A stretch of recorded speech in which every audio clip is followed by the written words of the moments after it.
네, 이 말씀 가지고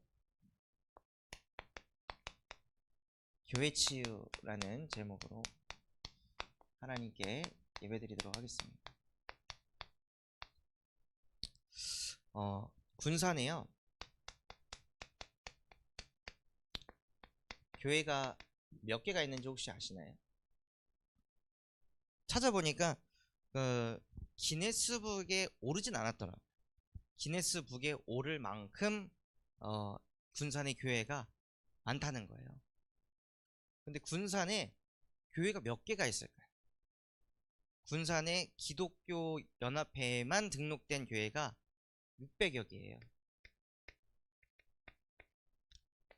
저희가 호남복음 한다고 600지 교회 막 외치고 있잖아요. 이미 군산에는 교회가 600개가 넘게 있습니다. 근데 600개가 넘는 교회가 있는데 아니 교회가 이렇게 많은데 또 교회를 우린 또 여기다 왜 세운 걸까요? 하나님이 여기다가 또 교회를 왜 세우신 걸까요? 아니 교회가 이렇게 많은데 성전까지 매입까지 해가지고 성전 입당까지 왜 이런 일을 하나님께서 하라고 우리에게 허락하셨을까요? 하나님은 저와 여러분이요, 교회 세우는 게 아니라 전도운동하기를 원하십니다. 하나님께서 이렇게 교회가 많은데 또 교회를 왜 세우시냐? 이번에 아예 류 목사님께서는 강하게 얘기하시더라고요. 전도 안 하는 교회 다니지 마라, 이렇게까지 얘기하시는 거예요. 왜냐? 그 교회에서 목회자가 전도를 하지 않으면 분명히 설교에서는 다른 걸 강조하거든요. 영혼 구원 것보다 다른 걸 강조하게 돼 있어요. 사람들이 듣기 좋은 거, 사람들이 바라는 거, 이걸 말하게 돼 있어요. 예수님께서도 이 땅에 오신 이유는 영혼을 구원하러 이 땅에 오셨는데 부자가 되게 하려고 이 땅에 오신 게 아니잖아요. 병을 치유하려고 이 땅에 오신 게 아닙니다. 병을 치유한 것처럼 보이지만 사실은 하나님의 형상을 회복시키시려고 이 땅에 오신 겁니다. 하나님의 형상이 회복이 안 되니까 병이 든 거고, 하나님의 형상이 회복이 안 되니까 자꾸 실패가 오는 거고, 하나님의 형상이 회복이 안 되니까 자꾸 가정, 가문의 우환 질고가 끊이지 않다는 것을 성경은 말하고 있습니다. 그래서 우리 군산 참소망교회는 딱 한 가지 가슴에 뭘 담으셔야 되냐? 우리 교회는 전도 운동하는 교회다. 하나님, 정말 우리 교회가 다른 거 하지 않게 하시고 사람 살리는 전도 운동하는 것에 모든 게 쓰임받게 하옵소서 하고 교회를 두고 기도하실 때요, 전도 운동이 생각나실 만큼 이것을 마음속에 담으시기 바랍니다. 저와 여러분이 전도 운동하려면요, 의인은 주의 앞에서 살리이다.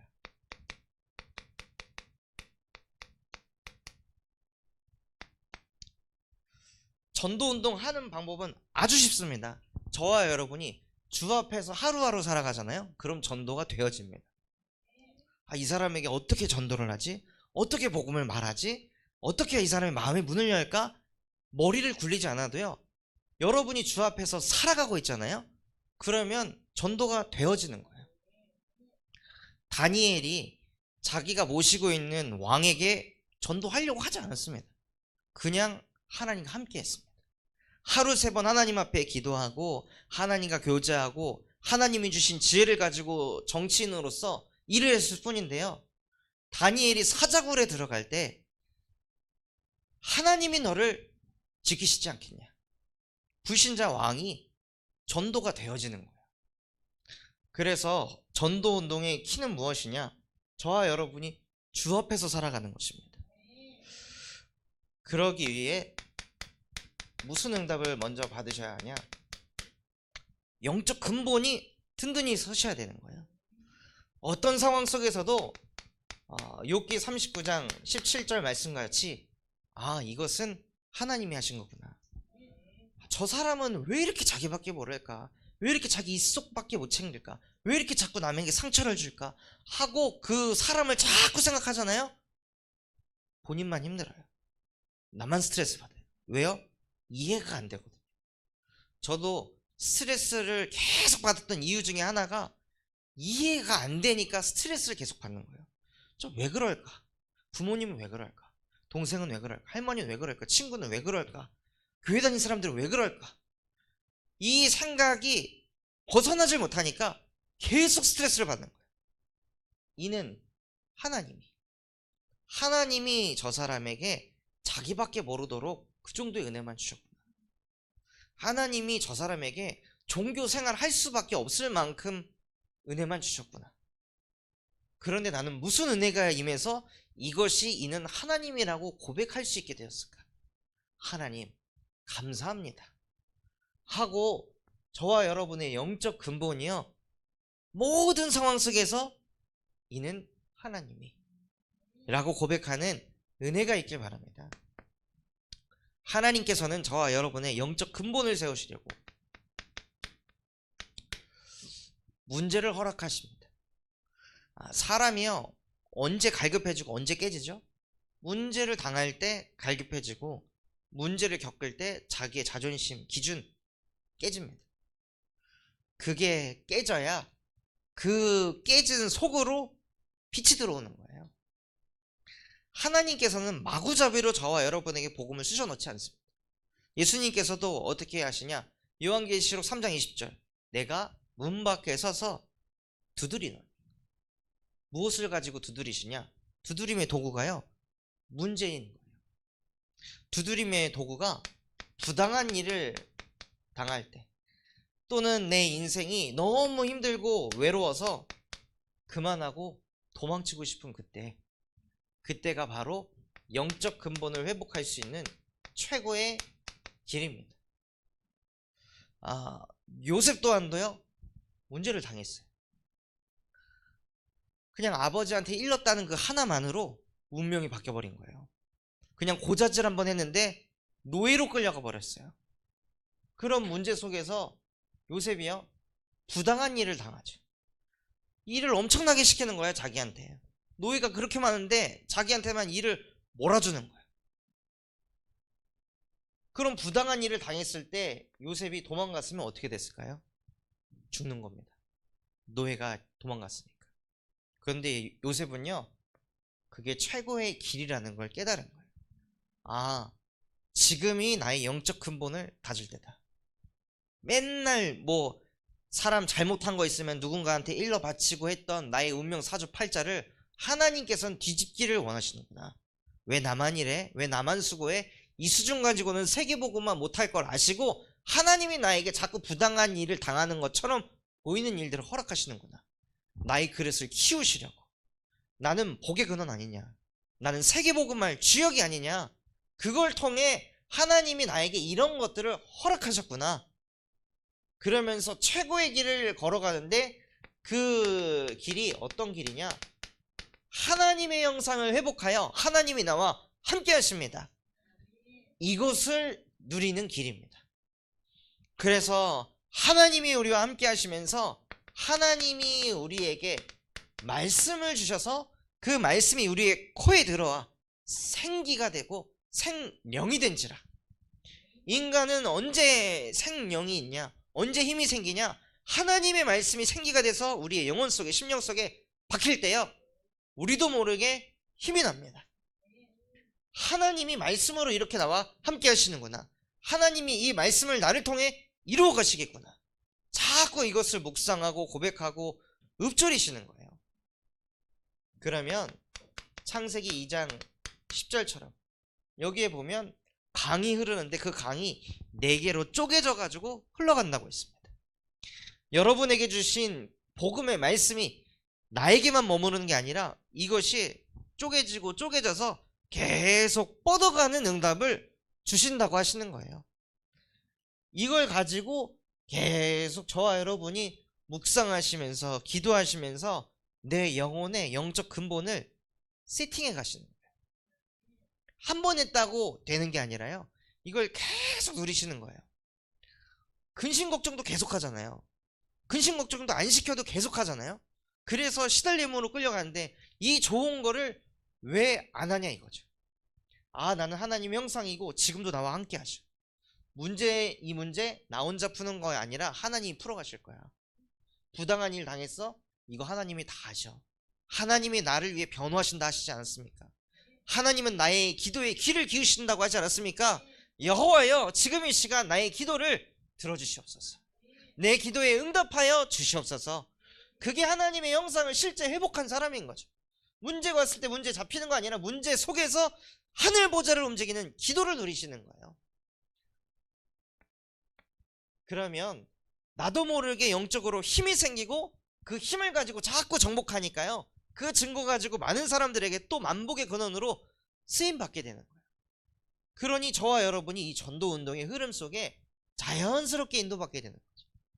그래서 어떤 상황 속에서도 정말 저와 여러분이 이는 하나님이 라고 고백하시길 바랍니다. 그래서 영적 근본이 세팅이 되면요, 하나님의 인도를 받게 됩니다. 그 하나님의 인도는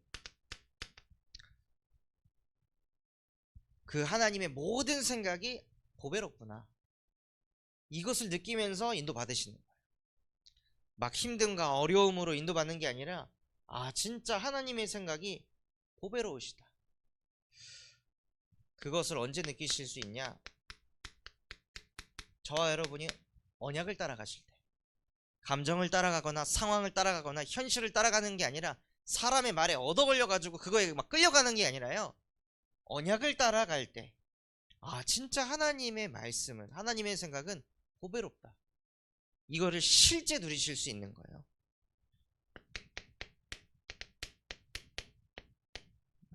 제 이름의 뜻이기도 한데요, 너는 마음을 다하고 뜻을 다하고 힘을 다하여 주 너의 하나님을 사랑해라.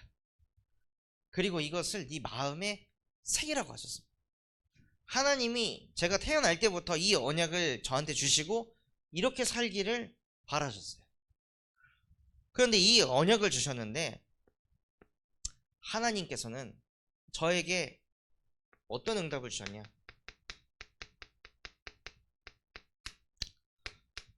가정에 할머니가 너무 이렇게 정신적으로 시달리셔가지고 어머니가 할머니를 모시고 정신병원에 갔더니 할머니가 우울증, 어머니도 검사를 했는데 어머니도 우울증, 아버지도 검사했는데 아버지도 우울증, 동생도 검사했는데 동생도 우울증, 모든 가족이 다 우울증. 목회자 가정인데, 예수가 그리스도라고 외치는 가정인데 엄마, 아빠, 할머니, 동생 싹 다 우울증. 나에게는 이 언약을 주셨는데 하나님은 왜 우리 가정을 우울증 가정으로 만들어 버리셨을까요? 처음에는 이거를 깨닫지 못하니까 거지 같은 집구석이라고 생각합니다. 빨리 이 가정에서 나가야겠다, 도망쳐야겠다, 이 생각. 빨리 독립해야겠다. 그냥 가정에 드러난 문제만 보니까. 하나님은 나중에 뭘 깨닫게 하셨냐? 너 아빠도 우울증이고 엄마도 우울증이고 할머니도 우울증이고 네 동생도 우울증이지. 근데 그 속에서 내가 너와 함께 할 것이다. 너는 그거에 끌려갈 존재 아니야. 네 주변의 사람들이 다 정신적으로 시달려도 내가 너와 함께 한다면 너에게 아무 영향이 있지 않을 것이다.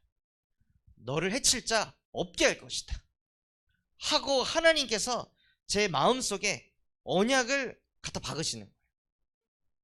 가정 문제가 그렇게 많은데 하나님이 주신 언약이 제 마음속에 뿌리가 내리니까요, 그 가정에서 끊임없이 시달리고 맨날 문고리 잡고 결박하고 집 들어가고 이 짓을 했던 그 모든 것들이 언약을 저한테 각인시키려고 하는 거예요. 그러니 나중에 돌아보니까요, 아, 그렇게 우리 집이 시달렸던 게, 우울증에 시달렸던 게 응답이었구나. 뭐가 응답이냐? 목회자 가정이라고 사단을 이길 수 있는 건 아니다. 목사 아들이라고 영적 문제 없는 거 아니다. 목회자라고 영적 문제 없는 게 아니다. 예수 그리스도만 흑암을 이길 수 있다. 예수가 그리스도 될 때 네 가정 가문의 역사하는 모든 음부의 권세를 내가 무릎 꿇게 할 것이다. 이게 실제 제 마음속에 부딪히게 하시더라. 그러니까 하나님이요, 사명 따라가게 하시는 거예요. 그게 무엇이냐? 저는 가정 문제를 그렇게 겪으면서 10여 년이 넘는 세월 동안 이걸 못 깨달았거든요. 그러니까 그때 동안 저한테 각인된 게 있을 거 아니에요. 복음이 아닌 시선으로 부모를 자꾸 바라보고 동생을 바라보고 할머니를 바라보고, 그래서 내 안에 이상한 생각들, 이상한 상처의식, 피해의식들이 저한테 각인됐을 거 아니에요. 그거 가지고 사회생활하고 그거 가지고 사람들 만나고 그 속에서 오는 문제들이 또 있었을 거 아니에요. 근데 이거를 후대들은 겪게 하고 싶지 않다. 이게 제 사명이 되는 거예요. 나처럼 가정 문제 때문에 거기에 잡혀가지고 맨날 부모님 원망하고 부모 탓하고 배경 탓하고 이러면서 평생을 시달리면서 나처럼 막 정신문제 오고 자살중독까지 끌려가서 복음을 만나는 게 아니라, 그 전에 우리 후대들이 그거 만나기 전에 하나님 그리스도를 깨닫게 하옵소서. 그 일에 내가 전도자로 쓰임받게 하여 주시옵소서 하고 하나님이 사명을 주시더라고요. 후대에 대한 사명을. 그래서 이 성경 구절 말씀대로 너는 네 후대가 서든지 일어나든지 걷든지 눕든지 무엇을 하든지 간에 복음을 각인시켜라. 그 복음을 각인시키라고 할 때, 야, 원래 인간은 하나님의 형상대로 창조돼서 하나님과 함께 행복한 거야, 이게 각인이 아니라요, 내가 주 앞에 살아야 각인이 되는 겁니다. 근데 많은 부모님들이 착각을 하고 있는 거예요. 내가 설명을 하면 각인이라고 생각하는 거예요. 설명한다고 각인 되나요? 우리가 예배를 많이 드린다고 각인이 되나요? 그게 아니라 내 삶이 주 앞에서 살아갈 때 각인이 되는 겁니다. 그 모습을 자녀가 볼 때 그 자녀들에게 각인이 되는 겁니다. 힘이 들 때, 문제가 왔을 때, 어떡하지? 그게 각인이 되는 겁니다. 후대한테. 아무리 맨날 앉아놓고 너 예배 회복해야 된다, 너 기도해야 된다, 너 진짜 하나님 형상부터 회복해야 된다, 만 번을 얘기하더라도요, 부모가 문제를 딱 당했을 때 자녀가 보고 있거든요. 그때 어떡하지? 하면 그게 들어가는 거예요. 문제가 오고 막 부당한 일 당했을 때 막 술을 찾고 담배를 찾잖아요. 그럼 후대한테 그게 들어가는 거예요. 아무리 예수가 그리스도라고 10,000번이고 100,000번이고 100,000번이고 얘기해도 후대한테는 그게 거짓말로 들리거든. 진짜가 아니잖아요. 진짜는 내가 주 앞에서 살 때 내 후대도 주 앞에 살아가게 되는 겁니다. 그래서 진짜 저와 여러분이 하나님의 인도를 받는 사람이 될 수 있도록 영적 근본이 든든히 세팅되시기 바랍니다.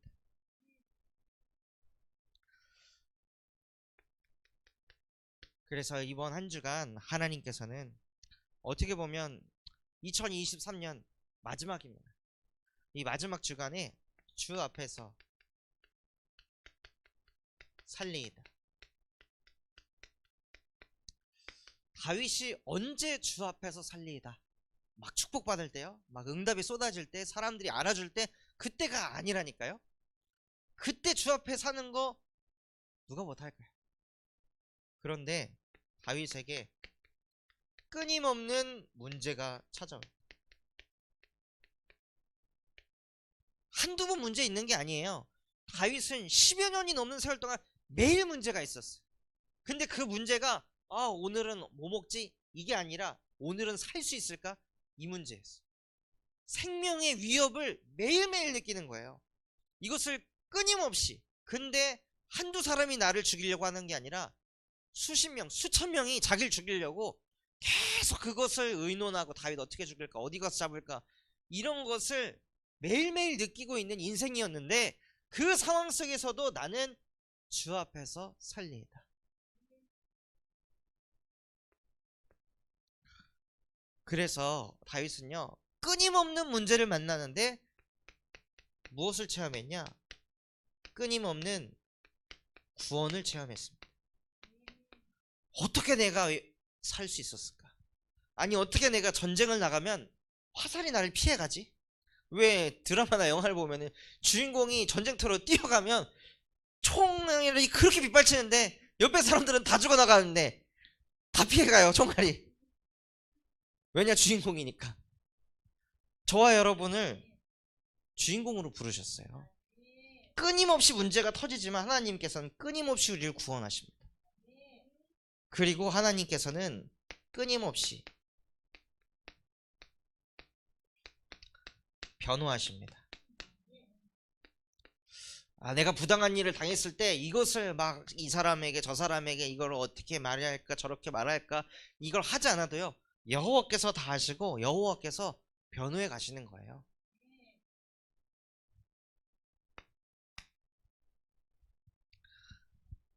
저도 학교에서 그 어떤 교수님이 저한테 질문을 하셨어요.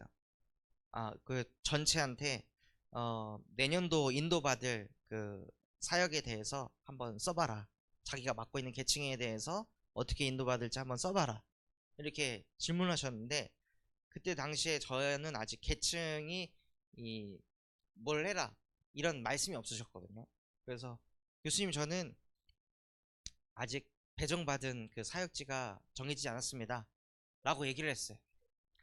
그런데 그 얘기를 어떤 한 전사님이 듣고 저희 여수교회에다가 이상한 말을 퍼뜨리는 거예요.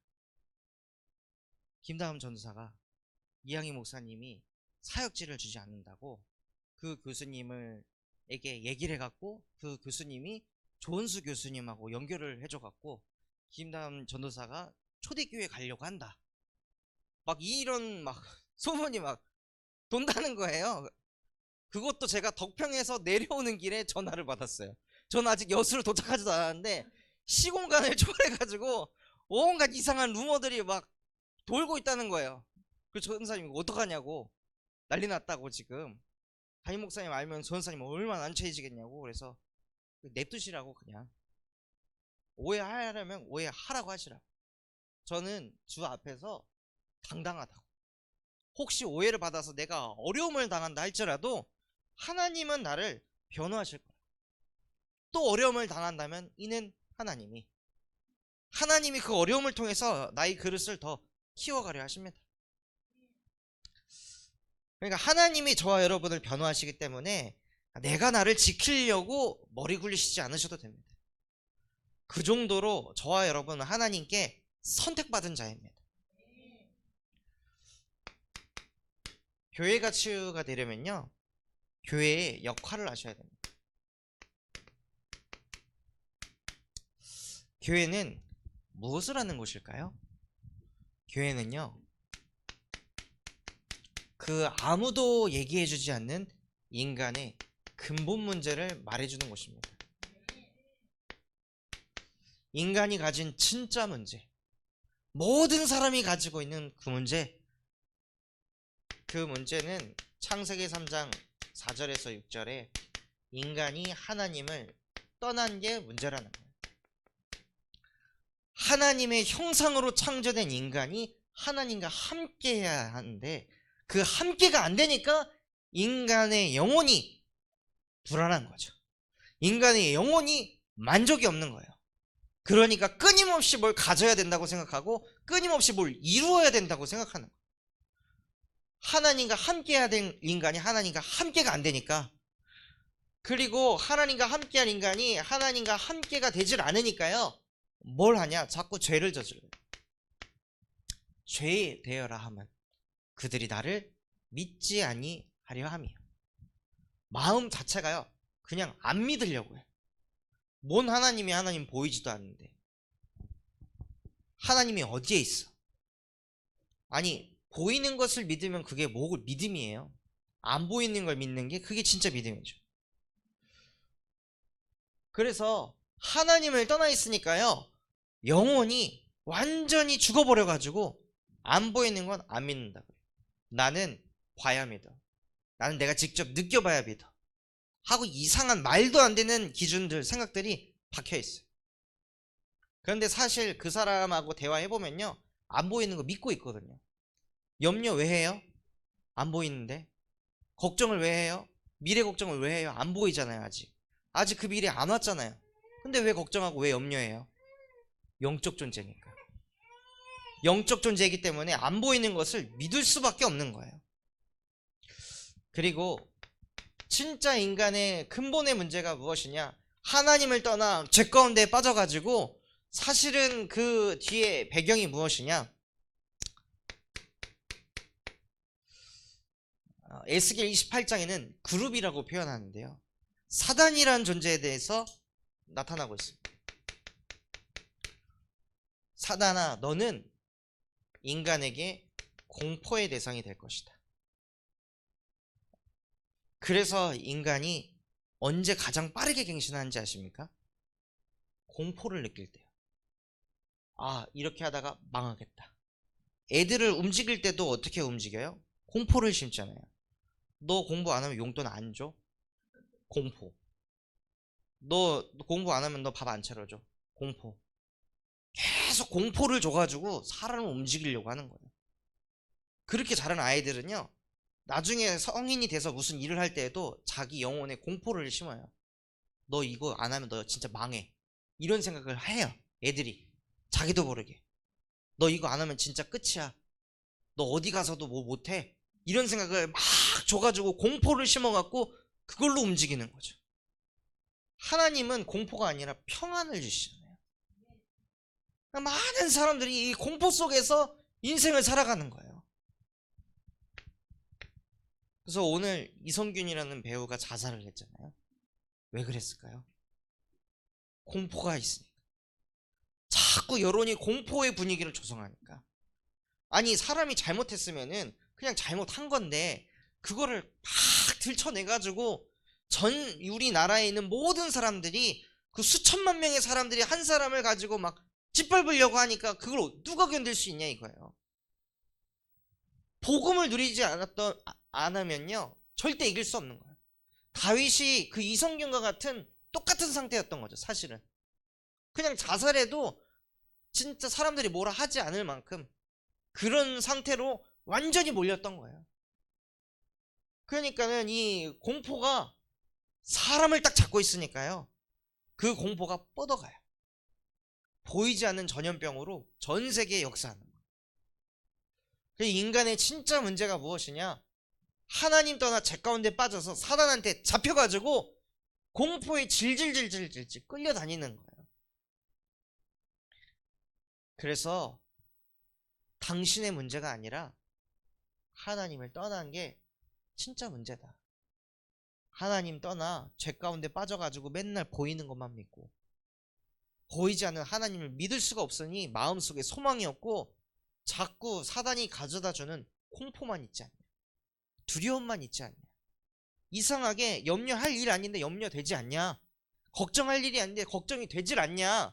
당신 뒤에 배경에 흑암이 있기 때문이다. 돈이 있다고 되는 게 아닙니다. 많이 배웠다고 되는 게 아닙니다. 많이 있을수록, 많이 가질수록요 공포의 깊이, 넓이, 높이가 더 큽니다. 그래서 이 근본 문제를 가지고 있으니까요, 인간의 상태가 어떻게 될까요? 인간의 상태가 흑암에게 딱 잡혀서 너희는 너희 아비 마귀의 욕심대로 행하고자 하느니라. 오직 나밖에 모르는 상태. 오직 내 욕심, 내 자녀보다 내 자녀를 위한 것 같지만 사실은 내가 안 힘들려고, 모든 게 나인 거예요. 내가 부모한테 효도하는 것처럼 보이지만 사실은 나를 위해서. 모든 게 다 나 중심이에요. 그러니까 너희 아비 마귀의 욕심대로 행하고자 하는 거죠. 그래서 자기가 하나님이 되려고, 자기가 그리스도가 되려고, 자기 말이 막 맞아 들어갈 때 사람은요 그게 그렇게 기뻐요. 내 말에 누가 수긍해주고 내 말을 알아주면요 그게 그렇게 힘이 나요. 말씀이 성취되는 것보다 내 맘대로 될 때, 내 뜻대로 될 때. 그러니 우리의 근본이 너희 아비 마귀의 욕심대로 행하고자 하는, 그러면서 진리 앞에는 절대 못 서게 하는 거죠. 주 앞에는 절대 못 서게 하는 거예요. 주 앞에는 안 서고 맨날 문제 앞에, 맨날 사람 앞에, 갈등 앞에, 경제 앞에만 서가지고 공포에 잡혀갖고 끌려다니는 인생.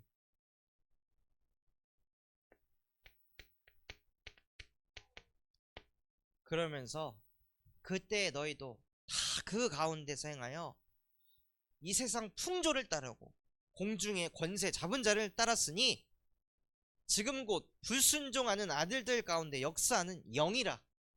이 영이 있다는 거죠.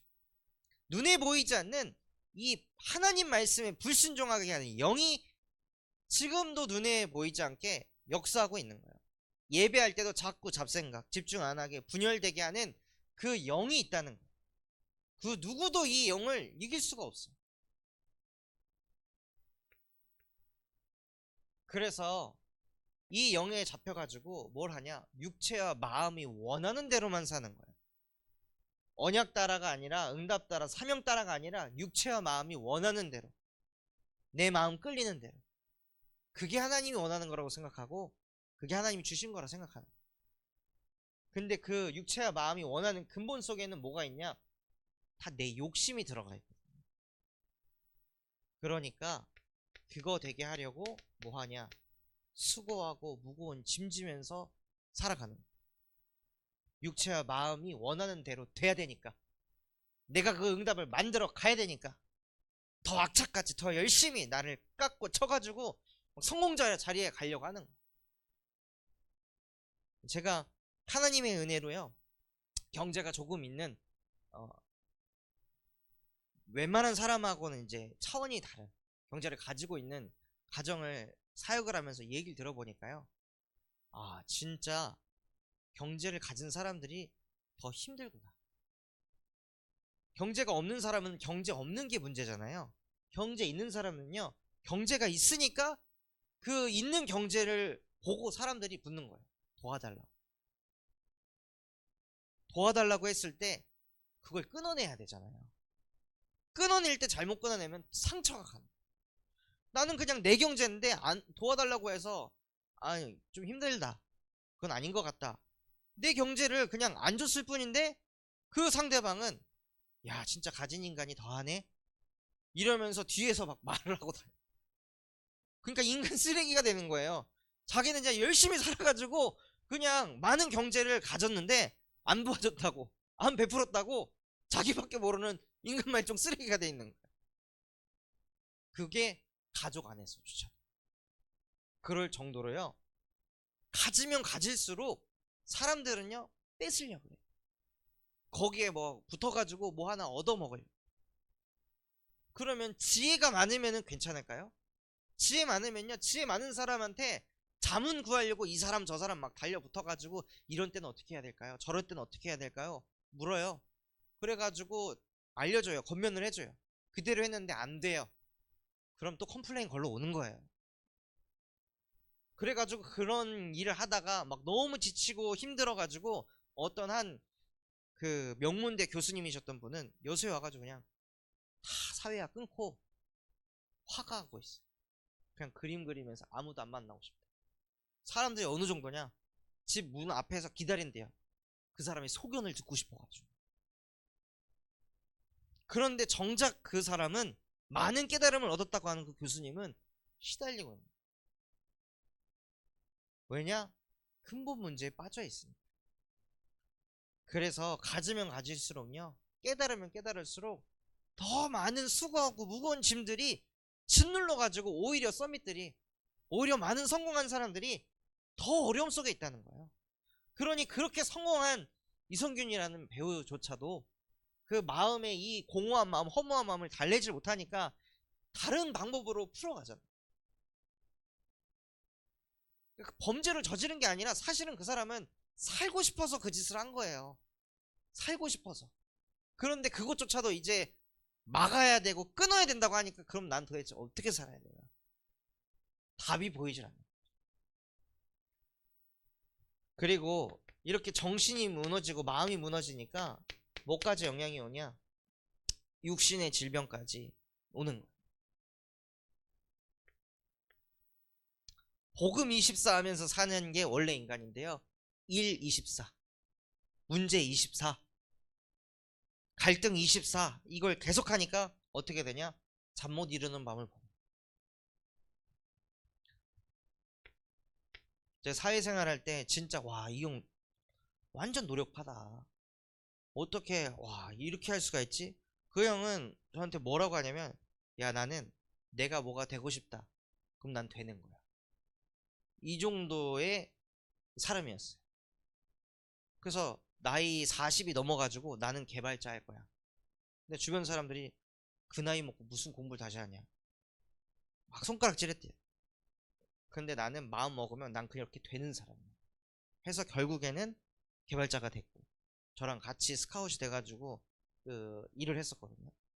근데 그 형이요 그렇게 자기 개발 잘하고 하루에 3시간씩 자면서 남들 공부하는 거에 막 3배씩 공부하면서 그 자리까지 계속 올라가는데 뭘 얘기하냐? 잠을 못 잔다. 머리가 안 멈춰진다. 생각이 멈춰지질 않으니까 잠을 못 자. 그리고 뭐가 있냐? 막 그 안전에 대한 그 불안증이 있어가지고요. 집에다 혼자 사는데도 2층 침대를 사놓고 1층에서 자는. 천장이 무너질까봐. 무너졌을 때 그 2층 침대가 받쳐주도록 그렇게 잠을 자. 그렇게 시달리더라. 진짜 완전 빚쟁이 가운데 떨어져가지고 거기서 이 형이 악착같이 일을 해가지고 20억 빚을 다 끝내고 다시 막 이렇게 올라갈 정도로 그렇게 능력 있는 사람이거든요. 근데 집에서는 항상 혼자 술 마셔야 되고 잠 못 이루는 밤을 보내고 시달림에 하루하루를 살아가는 거예요.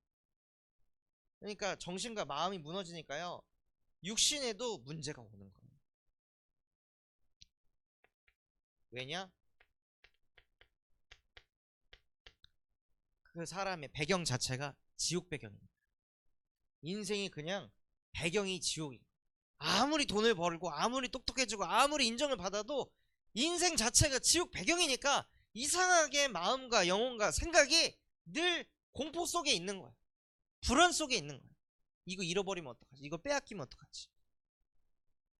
그런데 그게 출애굽기 20장 4절에서 5절에 그 모든 문제가 합해져가지고 내 후대한테 되물림 된다는 거죠.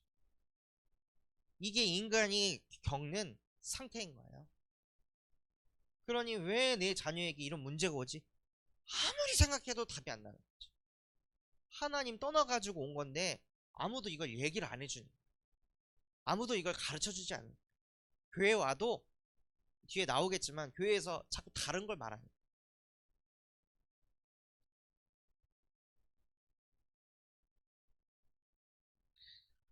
그래서 사람들은 이것 때문에 사실은 시달리고 있는데 현장에 많은 교회 다니는 사람들이 이거를 얘기를 안 해주니까 사람들이 미치는 거예요. 교회에서도 이걸 얘기를 안 해주니까. 그래서 저희 사모가 일했던 학원 원장 선생님도 영적으로 막 갈급해가지고 막 미치겠는데 교회 가면은 항상 강단에서 철학자 얘기만 계속 한다는 거예요. 철학자가 무슨 얘기를 했고 이런 명언을 했고 막 그러니까 막 속에서 막 욕이 나오는 거죠. 내가 왜 저 얘기를 내가 왜 들어야 돼 지금. 내가 지금 공허하고 허무하고 막 미쳐버리겠는데 내가 왜 저런 깨달음을 얻어야 돼. 그걸 내가 왜 알아야 되는 거야. 교회에서 저걸 왜 말하는 거야. 미치는 거야. 어느 교회 가면 매 꿈 얘기만 하고 앉아있고. 그래서 교회의 역할은요 근본 문제에 해답을 주는 것입니다. 그거 하라고 군산에 군산 참소망교회를 세운 줄 믿습니다. 진짜 인간이 가진 문제가 무엇이냐? 하나님의 형상을 잃어버리고 하나님 떠나가지고 항상 내 힘, 내 노력 가지고 사는 인생에게 예수께서 길이 되시고 진리 되시고 생명 되셔서 하나님을 만나게 하셨다는 거예요. 그 누구도 하나님 만날 수 없는데 예수면 하나님 만날 수 있다. 예수 그리스도를 통해서는 하나님과 함께 할 수 있다. 모든 인간이 하나님이 어딨어? 이게 왜 하나님이 한 거야? 라고 죄 가운데 빠져서 살아가고 있는 인생 가운데요 그리스도 예수 안에는 생명의 성령의 법이 죄와 사망의 법에 있던 우리를 해방하였느니라 하고 이 죄 가운데 빠져있는 영혼들을 해방시켜주는 거예요. 그게 교회가 할 일인 거죠. 정죄하고 판단하고 죽이는 게 아니라 해방을 시켜주는 거예요. 상처 속에서 시달림 속에서 문제 가운데서 부당한 일 속에서 그리스도의 이름 가지고 해방시켜주는 거. 그게 교회가 할 일입니다. 또한 요한일서 3장 8절, 하나님의 아들이 나타나신 것은 인간의 마음속에 자꾸 공포의식을 줘가지고 시달리게 하는, 그래서 하나님의 말씀이 아니라 공포로, 두려움으로 자꾸 끌려가게 하는 그 마귀의 일을 하나님의 아들이 오셔서 멸하였느니라. 아무도 흑암을 이길 수 없는데요, 하나님의 아들 그리스도께서 그 마귀의 일을 박살내셨습니다. 사단은 경제를 무서워하지 않습니다. 경제를 줄 수 있으니까. 사단은 지식도 무서워하지 않습니다. 지식도 줄 수 있거든요. 그런데 사단은요, 그리스도는 줄 수 없습니다. 그래서 사단은 그리스도만 무서워하고 그리스도 이름 앞에만 무릎 꿇습니다. 그래서 예수님께서 십자가에 못 박혀 죽으시면서 인간이 가진 근본의 문제, 내가 십자가에서 다 끝냈다, 다 끝내신 예수가 우리의 그리스도이시며 살아계신 하나님의 아들이십니다. 이 예수 그리스도의 복음을 전달하는 것이 교회의 역할입니다. 그래서 그리스도가 어디 딴 데 계신 게 아니라요, 하늘과 땅의 모든 권세를 가지신 그리스도께서 세상 끝날 때까지 우리와 항상 함께 하신다는 겁니다. 당신과 항상 그 그리스도께서 함께 하십니다. 하고 근본 문제 해답을 전달하는 게 교회의 역할입니다. 이 역할을 하기 위해서요, 정말 교회가 치유받아야 합니다. 무엇을 치유받아야 되냐? 잘못된 교회가 합니다.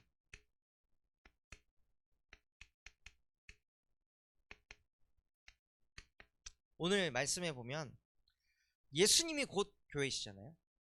예수님이 곧 성전이시고, 그런 예수를 어떻게 생각하느냐? 그게 교회관이 되는 거죠. 사람들이 나를 어떻게 생각하느냐 했을 때 예수님을 세례 요한으로 생각하고 있습니다. 세례 요한처럼 율법을 아주 잘 지키는 자, 세례 요한처럼 아주 경건한 자. 율법을 잘 지켜도, 경건해도요, 흑암을 못 이깁니다. 아무리 바르게 살아도요, 흑암을 못 이깁니다. 아무리 경건하게 거룩하게 살아도 절대 영적 문제를 막을 수가 없습니다. 근데 많은 사람들이 이렇게 사는 거예요. 그 율법과 이 경건의 내용이 각인된 사람은 어떻게 대할까요? 거의 정죄합니다. 야, 그러면 안 돼. 야, 하나님과 함께 해야지. 야, 십자가에서 끝냈잖아. 왜 자꾸 불신앙해? 말도 못하게 막 와버리는 거예요. 그게 율법으로 죽이는 거죠. 야, 복음을 누려야지 하고 자꾸 경건을 강조해요. 예수님도 다 들으시잖아요. 예수님도 베드로한테 찾아가가지고, 야, 내가 그리스도야, 따라와, 이렇게 안 하셨어요. 먼저 베드로의 마음을 여셨어요. 어떻게 여셨죠? 베드로에게 가장 갈급한 거, 물고기가 안 잡혀. 그래서 경제 문제 자꾸 시달려. 그래서 예수님이 먼저 말씀을 선포하시고 그 말씀을 따라가니까 베드로가 실제 말씀대로 되는구나, 이걸 체험하면서 마음이 열린 거죠. 그리고 나니까 예수의 말이 실제 진리처럼 박혀 들어오는 거예요. 그래서 잘못된 교회관이 무엇이냐? 율법은요, 네가 지켜야 돼가 아니라 나보고 지키라고 주신 거예요.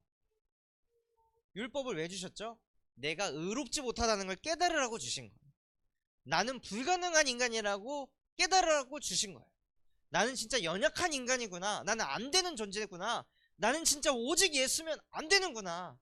내가 아무리 노력해도 율법을 다 지킨다 할지라도 사단을 이길 수 없는 그런 연약한 존재구나. 그래서 나는 오늘도 그리스도가 필요합니다.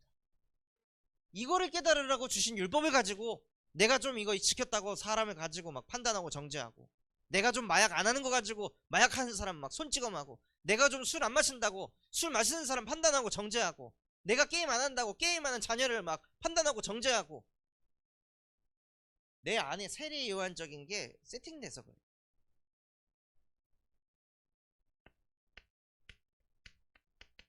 또 잘못된 교회관이 무엇이냐? 엘리야처럼 예수를 생각하는 거야. 엘리야처럼 진짜 하나님이 나와 함께하면 신비한 일이 많이 일어나지 않을까? 막 기적들이 일어나지 않을까? 그러니까 이게 있으니까 대화를 하면 이런 사람들의 특징은 뭔지 아세요? 대화가 형이상학적이에요. 야, 하나님이 함께하면 돼. 그치? 자녀하고 소통할 때도 주님이 함께하면 돼. 그치? 내가 누리고 있는 그 말씀 성취된 그런 내용이 없는 거예요. 그러니까는 이런 사람하고 대화하면 할수록 붕 뜨는 거죠, 뭔가 안에 내용이 없는 것 같은데 자꾸 믿음 고백만 하라는 거 하는.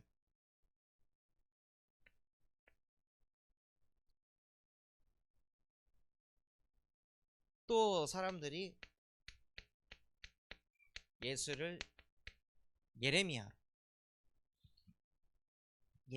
같이 박애 정신이 있어야 된다고 생각하는. 모든 사람을 다 사랑해야 돼. 그래, 내가 참아야 돼. 내가 이해해야 돼.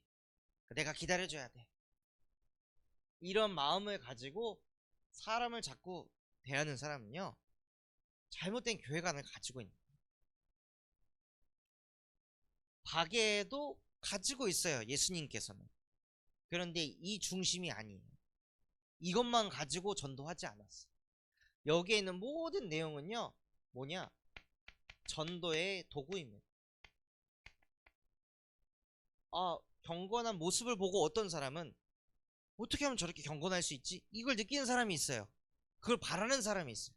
그럼 그 사람에게 내 경건을 자랑하는 게 아니라 하나님이 나와 함께 하시니까 나도 모르게 자꾸 보배로운 생각을 하게 되고, 그 다음에 내 선택이 언약을 따라가다 보니 당신 눈에 보이기에 경건한 것처럼 보여지는 것이다. 그래서 경건하려고 하지 말고 하나님을 만나야 된다 하고 전도의 도구로 써야지, 이걸 강조해서는 안 된다는 거예요. 또 어떤 사람은 기적이 필요한 사람도 있잖아요. 그래가지고 진짜 기적의 응답을 받은 사람. 그래서 유튜브에서 사람들이 보통 그 기독교 이런 간증 볼 때 뭘 많이 보냐? 이걸 많이 봐요. 막 기적을 일으키신 하나님, 막 밑바닥에 있었던 나의 사업을 이렇게 막 번창하신 하나님, 막 그 하나님만 만나려고 하는 거죠. 그런데 요거 또한도요, 전도의 도구로만 써야지 하나님이 함께 하시면 무조건 기적이 일어나고 무조건 신비한 일이 일어난다는 게 아니라는 거예요. 그리고 박애하는 그 마음조차도, 사람에게 이타심을 갖는 그 마음조차도요, 전도의 도구로만 쓰여야지 계속 사람에게 어쩜 그렇게 마음이 고와요, 어쩜 그렇게 중심이 좋아요, 이런 얘기 자꾸 듣다 보면요, 일로 가요. 요한복음 8장 44절. 역시 내가 좀 성격이 좋은가, 이 상태로 간다니까요. 자기도 모르게 하나님의 영광을 다 가리는. 그래서 교회의 치유의 시작이 무엇이냐?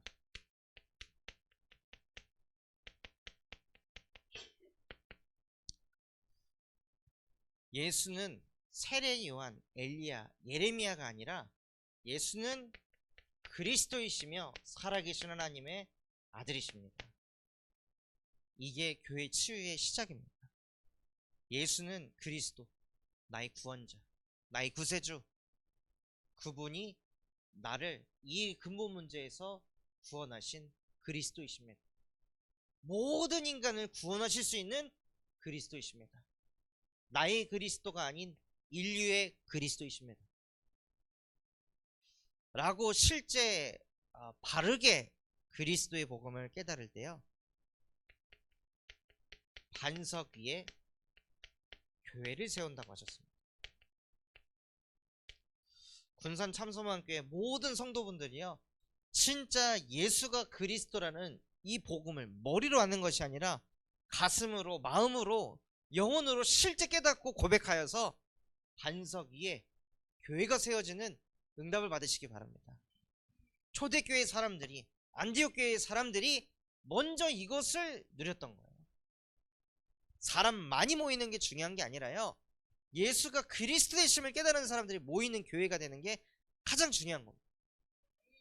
현장에서도 예수가 그리스도 되심을 듣고 싶고 알고 싶고 누리고 싶은 사람한테 복음을 전해야지, 이거에 막 관심 있는 사람들을 막 바꿔가고 고쳐가지고 교회에 끌고 오려고 하면요, 시달릴 수밖에 없는 거예요. 그리스도에 반응하는 사람을 만나게 하옵소서. 이렇게 반석 위에 교회가 세워지면 음부의 권세 너를 이기지 못하리라. 음부의 권세와 싸우지 않아도 반석 위에 교회가 세워져 있으니까 그냥 음부의 권세가 틈을 못하는 거죠. 속일 구석이 안 보이는 거예요. 예수가 그리스도가 결론이 나버렸으니까. 이미 내 문제 십자가에서 다 끝냈다. 하나님이 나와 함께 하시는데 내가 뭐가 부족해요? 하늘과 땅의 모든 권세를 가지신 그리스도께서 지금 나와 영원히 앞으로 함께 하시는데 내가 뭐가 부족해? 내가 왜 근심해야 되고, 왜 인본주의 있어야 되고, 내가 왜 머리 굴려야 돼? 그럼 음부의 권세가 틈탈 수가 없는 거죠. 그래서 교회가 정말 치유되면요, 교회 치유의 증거가 나타납니다. 그것이 무엇이냐? 현장에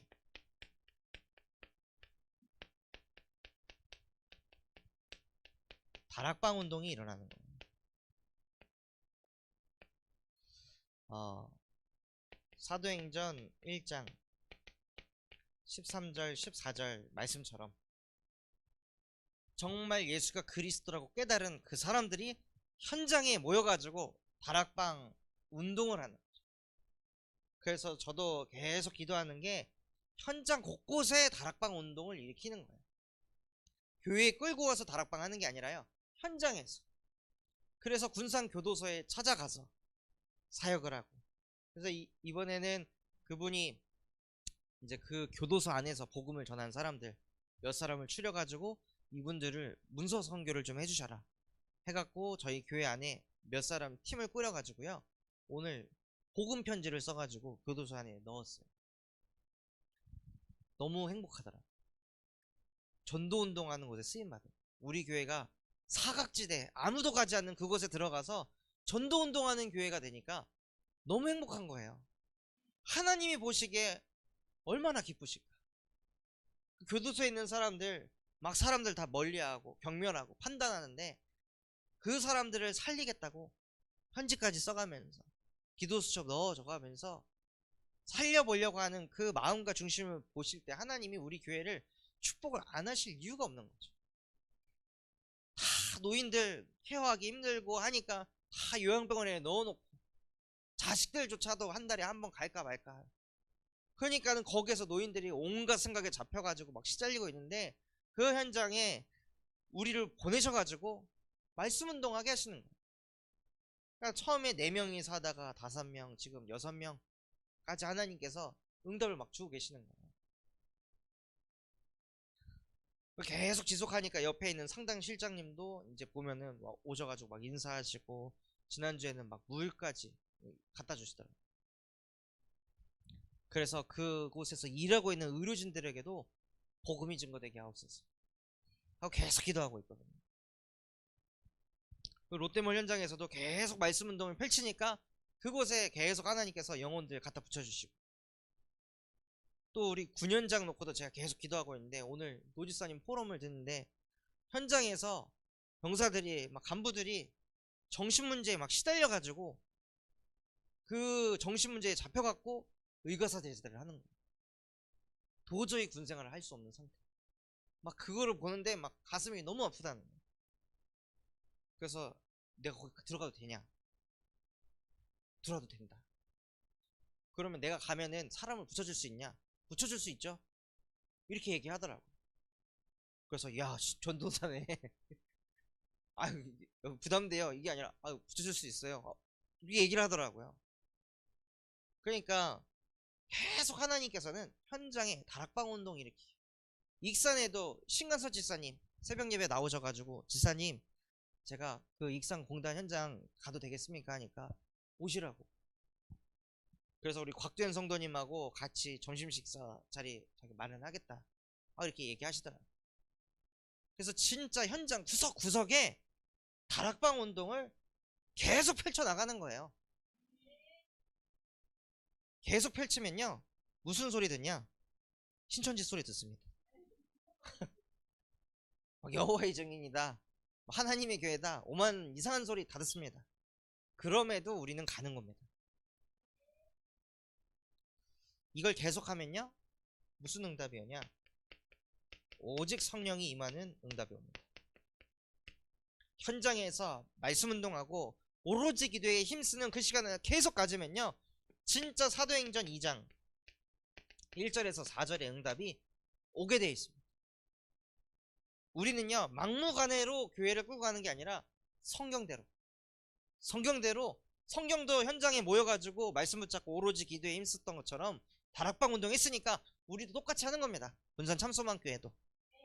그래서 그거 할 때 오직 성령이 임하는 때가 옵니다. 그 때가 오면 뭐가 되냐? 전도 선교의 문이 막 열리기 시작해요.